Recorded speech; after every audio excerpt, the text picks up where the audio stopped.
രാഹുൽ ഗാന്ധിക്ക് പിന്നാലെ പ്രിയങ്ക ഗാന്ധിയും തെരഞ്ഞെടുപ്പ് പ്രചാരണത്തിന് കേരളത്തിലേക്ക് വരികയാണ്. ഏപ്രിൽ 2-ന് തിരുവനന്തപുരത്തും കൊല്ലത്തും പ്രചാരണ പരിപാടികളിൽ പങ്കെടുക്കും. കർണാടക മുഖ്യമന്ത്രി സിദ്ധരാമയ്യ, DK ശിവകുമാർ, തെലങ്കാന മുഖ്യമന്ത്രി രേവന്ത് റെഡ്ഡി എന്നിവരും പ്രചാരണത്തിനെത്തുന്നുണ്ട്. റോഷിപാൽ വിവരങ്ങളുമായി. റോഷിപാൽ, പ്രിയങ്കയും എത്തുകയാണ്. ഏപ്രിൽ 2-ന് തിരുവനന്തപുരത്തും കൊല്ലത്തും പ്രചാരണം. അപ്പോൾ തിരുവനന്തപുരത്തെ എല്ലാ മണ്ഡലങ്ങളിലൂടെയും കടന്നു പോകുമോ? കെ മുരളീധരന് നമുക്ക് ഓർമ്മയുണ്ട്, തൃശൂരിൽ പ്രചാരണത്തിന് പ്രിയങ്ക എത്തിയില്ല എന്നുള്ളത് അദ്ദേഹത്തിന്റെ ഒരു പരാതിയായിരുന്നു. ആ പരാതി ഇപ്പോൾ പരിഹരിക്കപ്പെടുമല്ലേ? സ്മൃതി, അങ്ങനെയാണ്. കാരണം ഇത് ആദ്യ ഷെഡ്യൂളാണ്. സോണിയാഗാന്ധി, പ്രിയങ്ക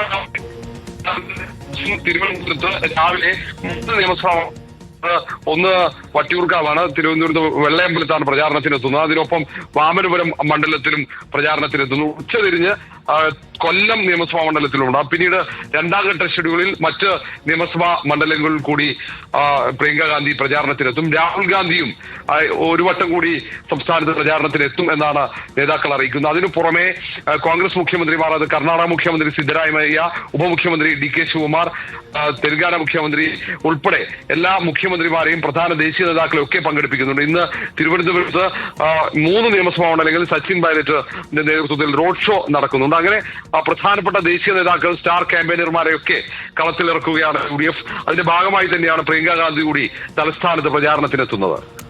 ശരി, റോഷിപാലാണ് വിവരങ്ങൾ നൽകിയത്.